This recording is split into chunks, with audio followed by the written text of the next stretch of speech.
Hello, so we were looking at vertical agreements in our last session, and I just wanted to complement what we had already discussed because one of the group exercises that you have to do involves vertical agreements. So I want to make sure that you have enough information to do this task that you will be assessed on. So we have talked about when a manufacturer might choose to enter into a vertical agreement for the distribution of his or her products. So sometimes the manufacturer might distribute the products through their own company. They might do that internally, but oftentimes, more often than not, what happens is they enter into an agreement with an independent distributor in each of the areas where they want to distribute the goods. And that distributor has expertise, knows the market, and probably knows the language, knows customer preferences, and creates a desire, creates a market basically for that product through marketing strategies, advertising, etc., etc. This is particularly important when it's a new product, or when the product is perhaps technologically complex that requires some expertise, or maybe is a luxury product and you want somebody to represent you, to represent your brand that lives up to that idea of luxury, because otherwise it's very hard to convince the customers to pay the money that is normally billed for such luxury products. So anyway, what we are looking at here is precisely those agreements with independent, let's say, distributors or suppliers. So when distribution is taken care of by the manufacturer, then if the distribution section is part of the manufacturer's firm, then remember that Article 101 and Section 1 of the Sherman Act will not apply, because this is internal firm policy. It's when we have two independent undertakings acting at different levels of the production chain when the competition law might kick in. So anyway, what I wanted you to understand is that generally, and we discussed this already, vertical agreements are considered to be lawful. They are considered to be necessary, of course, for the distribution of products, often for the manufacture of products as well, those entered into by suppliers of, for example, glass or steel. If you need to make a car, those are products that you would need, and car manufacturers need to get their supplies from producers of those goods, and then subsequently also for the distribution. So, for instance, the Chicago School that we talked about in our first class, which has this very laissez-faire approach to competition policy, would see them as almost always lawful and even necessary to achieve efficiencies and to achieve a pro-competitive market situation. But it is the case that in some cases there will be competition concerns. I addressed in the slides, as you can see here, some of the advantages of vertical restraints, and I insisted, if you remember only one of these advantages, please think of the free rider problem, the issue that a distributor would have if he or she invests in the advertising of a product, in creating that desire among consumers of a specific area, of a specific territory for a good, and then they cannot get that investment back because somebody else is able to get their hands on that product and sell to those customers at a cheaper price, because they haven't had to face the marketing costs and the advertising costs. So a manufacturer would have it very difficult to convince anyone of entering into an agreement if it turns out that the potential advantages of entering into that agreement vanish as soon as somebody else is able to offer that good at a cheaper price. So that is really normally the benefit or the main justification that we have for vertical agreements, and that of course is particularly strong for new products. If it's an established market, if we are talking about a product that consumers already know, they might not want to pay for the extra advertising. It might be more efficient, in fact, to avoid that, to just let everybody sell the good and let consumers choose whether they prefer a more specialized treatment or whether they simply prefer to save money and buy the good online or from a cheaper retailer. Another issue maybe that is interesting to highlight is that it's possible to achieve economies of scale in distribution. So distribute at a larger scale than it would be if it was taken care by the firm itself, by the manufacturer itself. But as I highlighted some of the problems, and I said to you, well, it happens that normally we think that vertical agreements, if they achieve efficient distribution, it means that they somehow would be pro-competitive, because as long as there are enough competing manufacturers, then of course it means that competition will be healthy. The problem, of course, that we have is if there is market power. So normally when in vertical agreements there might be some restrictions of competition, what we call vertical restraints, and those restrictions of competition can be in place to achieve a greater pro-competitive aim, i.e., so if we want to achieve efficient distribution, avoid the free rider problem, then these restrictions would be beneficial and would even be necessary. What we have then is that these are restrictions on intra-brand competition, meaning the competition between distributors of the exact same product of the same brand. So, for instance, two distributors of Canon cameras. So if we allow vertical restraints to be lawful and firms to enter into these vertical restraints, then it might be that there are less distributors of Canon cameras specifically. And you would think, well, then they will be able to charge whatever they want for those cameras. But that's not true, is it? Because there are other brands of cameras in the world. So those distributors that might have been given exclusive rights over a territory, for example, they are competing. They might not be competing against other Canon camera distributors, but they are competing against distributors of competing brands, so of Sony cameras, of Nikon cameras. And therefore, as long as the firm that enters into these vertical agreements doesn't have market power, then competition should not necessarily be restricted.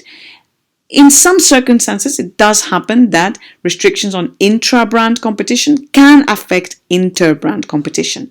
And that happens, for example, if there are very few experts in a specific territory willing to sell a specific product, and therefore it turns out that if they enter into an exclusive agreement with one manufacturer, it means maybe that other manufacturers looking for an expert to distribute their goods might not find somebody with the necessary expertise. So that in those very specific circumstances, inter-brand competition may also be hindered, but that is relatively rare. Now in Europe, the one concern that we see with regard to vertical agreements is that, as we know, the EU competition rules are part of a treaty that established the single market in the European Union. And the greater goal of that treaty is market integration, i.e., integrating the markets of what are now 27 member states of the EU. So if you can think of how vertical agreements work, and you think that maybe a manufacturer based in Spain enters into agreements with distributors, with maybe one distributor in the Netherlands, another one in France, another one in the UK, so on and so forth, and those distributors are giving exclusive rights over that territory where they're operating. It means that somehow that single market that where we should have free flow of goods all over that market is suddenly hampered. Suddenly we are building barriers through these vertical agreements to that single market, and that can be, of course, a problem. So one thing that I also wanted to point out is that, and I insisted on this earlier, is that, of course, vertical restraints, if we think from the perspective of efficiency, they only achieve efficiency if whatever the extra costs of having those restrictions actually are worth it for the majority of consumers in a specific territory, in a specific area. So, for example, as I said earlier, if there is a manufacturer and a distributor that enter into an agreement, and the distributor has to face costs for advertising, and the product is already known by the consumers, they may not wish to pay for that advertising. They may simply wish to get the product at a cheaper price. So that would mean that from an efficiency perspective, those vertical restraints might not be entirely justified. But again, so you can see mainly these agreements are fine and are lawful, but in some cases they show some problems. Here I have just a bit more information about the interbrand and intra-brand competition restrictions. Of course, if you have any question, they're relatively straightforward concepts. But if you have any doubts, please make sure that you contact me and I can clarify. So just for the types of vertical restraints that we are discussing in this class, if you look at the literature, you will find that we find different distinctions. So a very general distinction that appears very often in the US literature is very general between price and non-price restraints, i.e. restrictions relating to the price that the resellers may be able to charge for the goods, and then all other restrictions that don't relate to price. So very basic kind of distinction. But then if we look more at the specific agreements, the specific vertical agreements, then we find that there are different restrictions, and those restrictions are often treated in a different manner. So the most obvious and relatively frequent restriction is resale price maintenance, i.e. when a distributor, a reseller, is told the price at which he or she needs to resell the goods, the contract goods. And that can happen, for instance, by establishing a minimum price to be charged. And sometimes it's the opposite. It's a maximum price that they are told you can only charge this much for the products. You cannot exceed this price. Other kinds of restrictions that are also very important were exclusive distribution agreements. Here is where we have distributors that have absolute exclusivity over the sale of the contract goods within a specific territory or for a specific group of customers. So meaning that within that territory, no other distributor will be allowed to sell the same good. For exclusive supply, this is a situation where only one buyer is allowed to buy the product. No more would be allowed. And then selective distribution agreement. This is a very common type of distribution that we find for technologically complex goods, and we also find it for instance, for luxury products. And this is a situation where what happens is that the dealers are told that they must meet certain criteria. For example, there must be a pharmacist on the premises to sell the good, or they must have premises in certain locations, or they must have know-how to sell the good. And if they meet those criteria, then they're able to join the network of the distribution. Another kind of vertical agreement that you probably are very familiar with would be franchising. You know many franchises, right? McDonald's, Starbucks. These are very in every almost in every city of wherever you live. I'm sure you have more than one McDonald's or Starbucks. And here you identify the shop that you walk into with the brand. So because there is a license which grants the franchisee the right to trade under the name and the mark of the franchisor. So these probably would be the main types of agreements that we are going to be looking at. Single branding also, this is an obligation on the buyer to purchase all or a specific quantity of the good from a particular supplier. This happens, for instance, often in pubs, in bars, when, for instance, you maybe want a Coca-Cola and you're told, well, actually, we only serve Pepsi. Probably it's because the owner of that pub or bar has been told that they must buy all their cola drinks from that company for whatever reason, because they probably buy other products that are linked to the same manufacturer. And then tying, which is of course simply linking the sale of one product to another. So if you want to buy my cola soft drink, then you must also buy my orange soft drink, which might be less popular. So this is a way for a company that does very well in one market to improve its position in other markets. This is also, we will see tying also as a abuse of dominant position. That's in the next class. So anyway, what I want you to know at this stage is that right now in the US, no vertical restraints are treated under the per se rule. So only until relatively recently, until 2007, minimum resale price maintenance was considered to be per se illegal. But now this is no longer the case. The Ligon case in 2007 changed that. And now every price and non-price restraint is assessed under the rule of reason. So they are not considered naked restraints, and they are basically the courts, a court or an enforcer looking at the validity of such a restriction would need to consider the context, would need to consider whether there is a broader pro-competitive aim. Now let me tell you that in practice this means that in most cases it is very difficult for a plaintiff to win a case to have a vertical agreement declared unlawful under Section 1 of the Sherman Act. And this has raised problems of perhaps whether or not the US system might be too lax.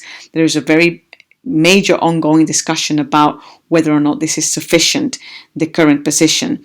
But anyway, there is market power is very important, and the economic effects of the agreements are taken into consideration before deciding whether or not the restrictions are lawful. Now here I've included reference to the cases that determined that specific kind of restrictions were under the rule of reason. So until 1977, pretty much most vertical restraints were considered per se unlawful.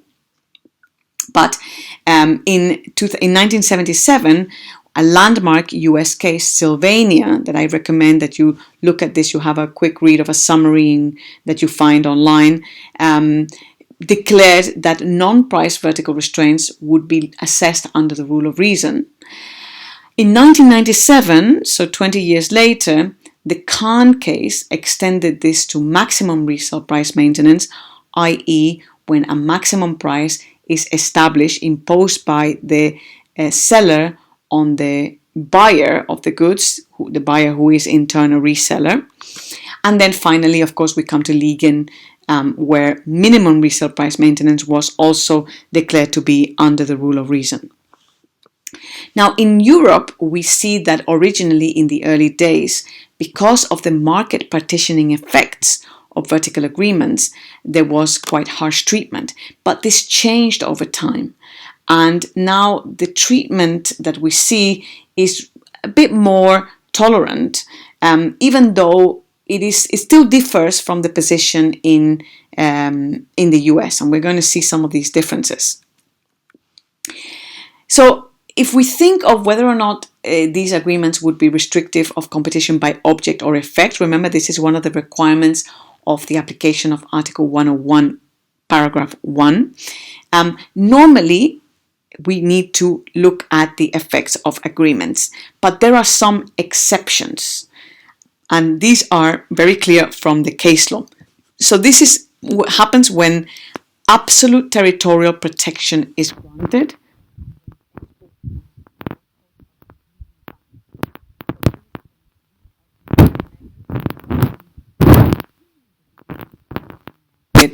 Along national boundaries, and these are not tolerated normally by the case law, especially the early case law. And now, what we are seeing though is that sometimes some of these restrictions have been considered in more recent case law to be unilateral action rather than part of an agreement.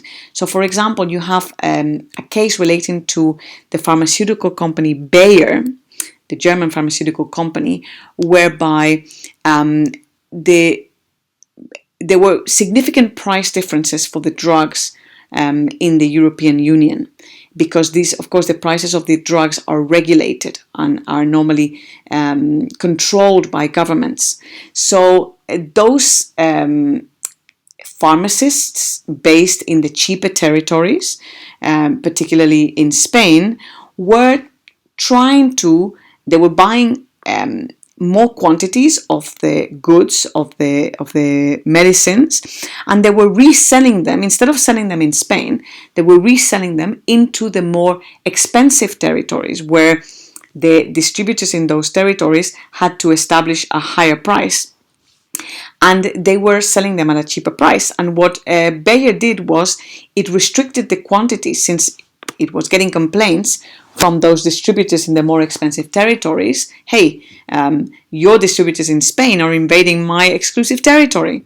So what it did was it started to restrict the quantities it was selling to the Spanish distributors of their products. And this, the European Commission considered it to be a illegal agreement, contrary to Article 101. But the European Court said, hang on a minute, this is not an agreement. The restriction of supplies to the Spanish distributors is not an agreement. This is a unilateral action by the manufacturer. And therefore, this cannot fall within the scope of Article 101. The Spanish distributors would have been happy to purchase the goods in greater quantities. But the fact that they keep buying when Bayer decides to restrict the quantities does not mean that they agree to it, simply because they continue to buy the good. So this was a way to restrict the application, to limit the application of Article 101.1. But anyway, in principle, absolute territorial protection, when there is absolutely no way that those exclusive distribution clauses, selective distribution clauses can be challenged in any way, then that might be unlawful. And another kind of restriction that is considered to be anti-competitive by object would be resale price maintenance. So minimum resale price maintenance, where the seller is telling the buyers the price, the minimum price at which the goods have to be resold. This is normally not treated or not looked upon with favorable eyes by enforcers and by the courts. Now, the final, another kind of restriction that in the case law appears as anti-competitive by object would be an absolute ban on online sales. So that can be considered unacceptable, and the Coty judgment, the recent Coty judgment, confirms this. So in these cases, we don't need to enter into an effects analysis. This is sufficient for there to be a breach of Article 101.1. Now, more often than not, we look at effects. And here I include some of the key cases that you might want to refer to if you've got these kinds of restrictions in the exam. So for exclusive distribution, we see that the European courts have established that it must be examined in order to determine whether the exclusive distribution contract has the effect of distorting competition. Franchising agreements, again in the Pronaptia case, we see that certain restrictions are permitted. So this is a case that really shows the limits of the legality of the restrictions in franchising agreements. And then for selective distribution, we see normally the metro conditions apply from the metro case. This is explained in the book. And effectively, what the metro conditions establish is that we need to look at the nature of the product, whether or not it requires the restrictions imposed by the manufacturer for selecting distributors. And we also normally qualitative criteria, i.e. relating to the quality of the distributors, are preferred than quantitative criteria, which would establish a limit on the quantity of distributors that can enter the network. Now, please note that in selective distribution, if a manufacturer opts for that kind of distribution, its distributors will be selling only to end consumers, because of course, if they are allowed to sell to others that are also intending to resell the product, those others might not meet the criteria established by the manufacturer, and therefore it would just jeopardize the entire logic of the selective distribution system. So anyway, some important cases for you to refer to if you have these kinds of contracts in the exam question that you need to look at. Now, for the current position for vertical agreements in Europe is that one thing that is very important for you to highlight is that there is a block exemption regulation. We've already discussed these and how they operate. And for vertical agreements, the block exemption regulation is Regulation 330. And it applies to all vertical agreements. So you can see this in Article 1 of the regulation. I really suggest that you have the regulation open during the group work and you look at it and you look at the different provisions and you ensure that they are met and that you discuss these provisions as you apply the block exemption to the specific vertical agreement that you need to analyze. And the only exceptions would be, for the scope of the block exemption, would be agreements that fall within the scope of another block exemption, or those that, of course, contain a hardcore restriction, and we will talk about those in a moment. Now, the block exemption applies when the market share of the parties does not exceed 30%. So the market share of both the buyer and the seller must be 30% or less. If it exceeds 30%, then the block exemption does not apply. The agreement might still benefit from the legal exception of 101.3, but not the block exemption. And then also, in addition, for the block exemption to apply, there must be no hardcore restrictions. And these are listed in Article 4. This is a very important article that, again, you need to look at. And hardcore restrictions preclude the application of the block exemption to the entire agreement. And you see that they include minimum resale price maintenance, which we said is considered anti-competitive by object. And they include restrictions on, basically territorial restrictions included in the agreement, with some notable exceptions. And you need to look at these and consider these in the specific case before you. The other hardcore restrictions would be cross supplies in selective distribution systems, i.e. when two authorized distributors, selective distributors, sell to each other. This cannot be prevented by a manufacturer, otherwise the block exemption does not apply. And the final hardcore restriction is on suppliers of components. So please bear in mind that, for instance, in goods like cars or printers that have components, whether it's ink cartridges or whether it's all the spare parts of a car that might need to be replaced in the lifetime of a car, manufacturers want, of course, that their distributors use their parts because they make a lot of money from selling those parts. But often in the spare parts market, there are other competitors. They might not make the final good, but they might well make those components. It's cheaper and easier to make those components.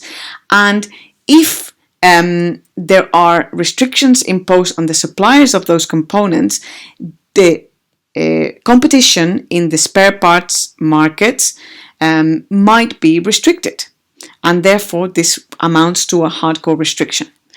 Now, there are also some severable clauses, which means that the clauses themselves would not be exempted, but the rest of the agreement could still benefit from the block exemption.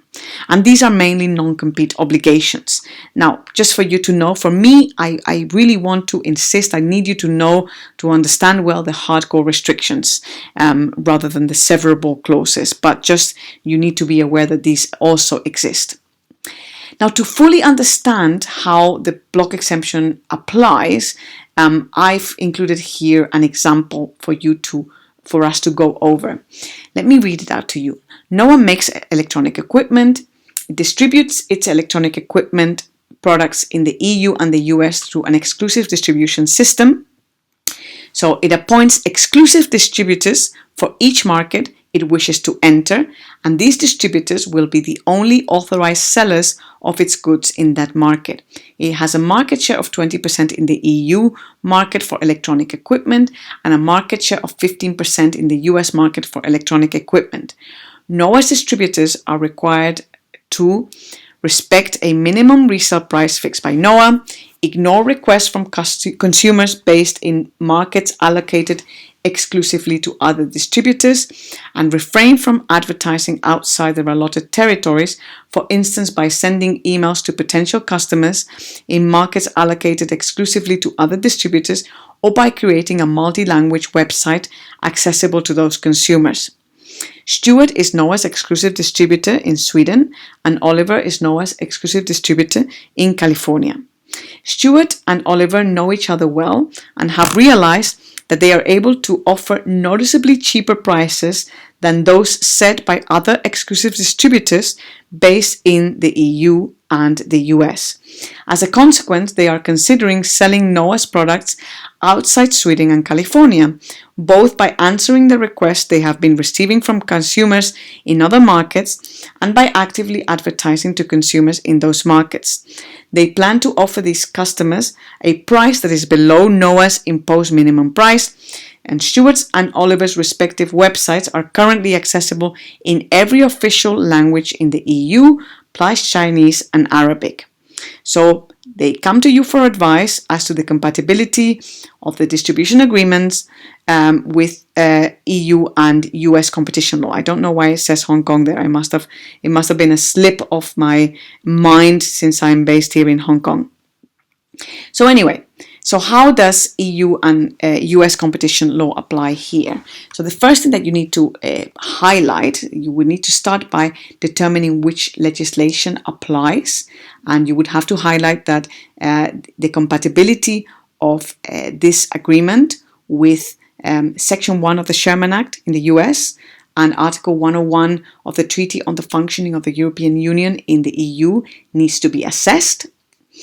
And to do that, the first thing that you need to do before you enter into an analysis of each legal regime is to define the relevant markets. So remember all that we saw in the first class about relevant market definition.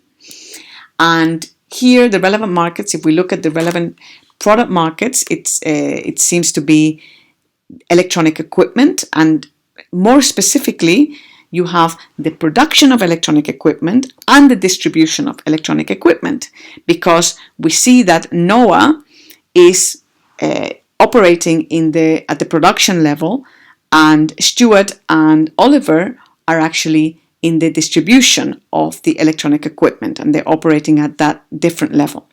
So those will be the relevant product markets. And the relevant geographic markets, from the information that we have been given, appear to be the EU and the US. So anyway, from here onwards, I would suggest that you divide the analysis between the two jurisdictions that you have been asked to assess. Now, in the US, you would need to consider whether this is a contract, combination of the form of trust or conspiracy. These are the words of the Sherman Act, Section 1. So clearly this is a contract. These distributors have contracts with NOAA, and they are exclusive distribution contracts. So vertical agreements which amount to exclusive distribution. So would this be in restraint of trade? That's the other requirement for Section 1 of the Sherman Act to be applicable.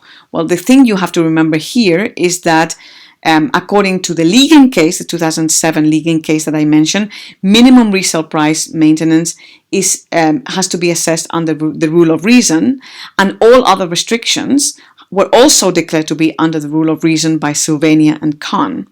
In this case, Kahn is not relevant because we don't have maximum resale price maintenance, so you need to refer to Ligon for the minimum resale price, and for the other restrictions, the non-pricing restrictions, you would need to refer to Sylvania, which established that they would be looked at under the rule of reason. So all of these restrictions in the US are assessed under the rule of reason, meaning that their legality will depend on whether they serve a broader pro-competitive goal. As I've said to you previously, in most cases in the US at the moment, the plaintiffs are struggling to win a case, or when they challenge the validity of a vertical agreement. So it would need to be assessed on a case-by-case basis, and it would depend on what the courts decide in the end based on the facts. For the EU, if we apply Article 101.1, we would need to determine whether or not NOAA and Stewart and Oliver are undertakings. Remember, we need an agreement between more than one undertaking. The definition of undertaking was an entity engaged in an economic activity. In the Höfner and Elster case, yes, clearly these are companies that are engaged in an economic activity. So that would not be difficult to establish that this requirement is met. The next requirement is that there is an agreement, decision by association of undertakings, or concerted practice. Here again, we know that the companies are in an agreement. It's not a secret agreement, and it's easy to demonstrate that there is an agreement in place. And this is again a vertical exclusive distribution agreement. The next requirement is whether there would be an anti-competitive object or effect. And here is where we would go look at the different restrictions. Respecting a minimum resale price, that is normally considered anti-competitive by object. Ignore requests from consumers based in markets allocated exclusively to other distributors. Now here what you need to bring into the discussion is a very important distinction between active and passive sales. And you can see this in the guidelines on vertical restraints, and I will point you to the right paragraphs, but please look for this. So normally what happens is that when you have vertical restraints, when you have exclusive or selected distribution systems, it is possible and it is very lawful for a seller to prevent its buyers, its distributors, from actively invading another distributor's territory, especially when there are exclusivity clauses, etc., protecting that territory. However, when it is the consumer that initiates the sale, i.e. the consumer does his or her research and decides, hey, this other distributor is selling at a better price, then the consumer approaches the distributor in the other area or that normally deals with another group of customers, then the distributor that is being approached should legally be able or should be able to respond to that request, because that is a passive sale. It was initiated by the consumer and not by the distributor. So normally, as a rule of thumb, active sales can be lawfully restricted by a manufacturer, but passive sales cannot, at least not under EU law, because restricting passive sales would amount to absolute territorial protection. And here you can see that concept that I showed you earlier. So in principle, this request of ignoring, or this contractually or this contractual requirement to ignore the requests from consumers in other markets could be against Article 101 of the Treaty on the Functioning of the European Union. Now, the next restriction is refrain from advertising outside their allotted territories, for instance, by sending emails to potential customers in markets allocated exclusively to other distributors, or by creating a multi-language website. Again, we need to dwell on that distinction between active and passive sales, which is in the vertical restraints guidelines. Here, in this case, we are talking about online active and passive sales. So, according to the guidelines, sending emails to potential customers would be an active sale initiated by the distributor, and the manufacturer can lawfully restrict these. Restricting these would not be contrary to Article 101.1. However, the distributors should be allowed to create a multi-language website, because that still requires, if a website exists, the customer still needs to do a search to find that website. And the fact that it exists in multiple languages does not mean that this is a sale initiated by the distributor. That is the ultimate conclusion. So therefore, from the perspective of what Noah and Stuart are trying to do, according to Article 101.1, it seems that they would be able, they would certainly be able to offer, or they should challenge the fact that they are not able to offer their goods below the price established by NOAA, because that imposition by NOAA is unlawful or is anti-competitive by object, and they should be able to make or have a website accessible in every official language, even though their contract prevents them from doing so, because this restriction of competition would be considered also anti-competitive by object. And also, but they should, but NOAA could prevent them from sending emails to customers in other territories, because that would amount to an active sale, and that can be restricted. Now remember that the final requirement for the application of Article 101.1 is that there has to be an effect on trade between the member states. Now that is not difficult, because we see that here NOAA has 20% of the EU market. So the fact that it operates in the entire EU market suggests that the agreements here, the vertical agreements referred to here, would create a network of agreements that could have an effect on trade between member states. And I refer you to the relevant clause where we discuss that. Now, could NOAA still claim that the agreement is valid? Well, it would need to go to Article 101.3 and claim that the legal exception applies, but the four requirements fleshed out in Article 101.3 would need to be met, which is quite difficult in this case, that these would need to be indispensable restrictions, etc., etc. And the other possibility, of course, would be if the agreement was block exempted by Regulation 330, and that's something that you would, of course, need to discuss always if there is a vertical agreement. So Regulation 330, if we look at its application, we would need to say that, of course, an exclusive distribution agreement would be could fall within its scope, according to Article 1 of the regulation. And we need to look at the market shares, of course. So we see that in the EU, the market share of NOAA is 20%.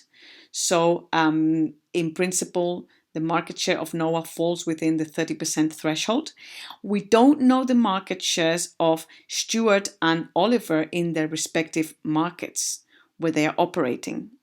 So you don't have that information. You don't. There's no problem. You just need to highlight that, but you would need to say that their market shares would need to be under 30%, because 30% or less at least, because otherwise the block exemption would not apply.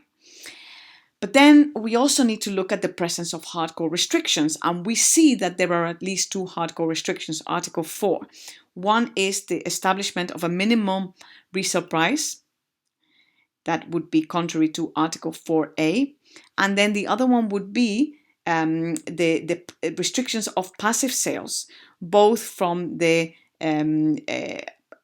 asking these distributors to ignore requests from other consumers in other territories, and also asking them to not have a website in different languages, which is accessible to all consumers everywhere. So these restrictions would mean that the agreement would not be block exempted because the conditions in Article 4 are not met. And therefore, again, the only validity of the agreement, the only way the agreement could be valid would be if the legal exception of 1013 applies, which we have questioned previously.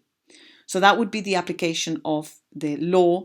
That's how you would have to discuss the application of the US and EU law to this agreement here. And this is not too far off from the problem question that you have to do in groups. So hopefully this discussion can be helpful. Thank you very much.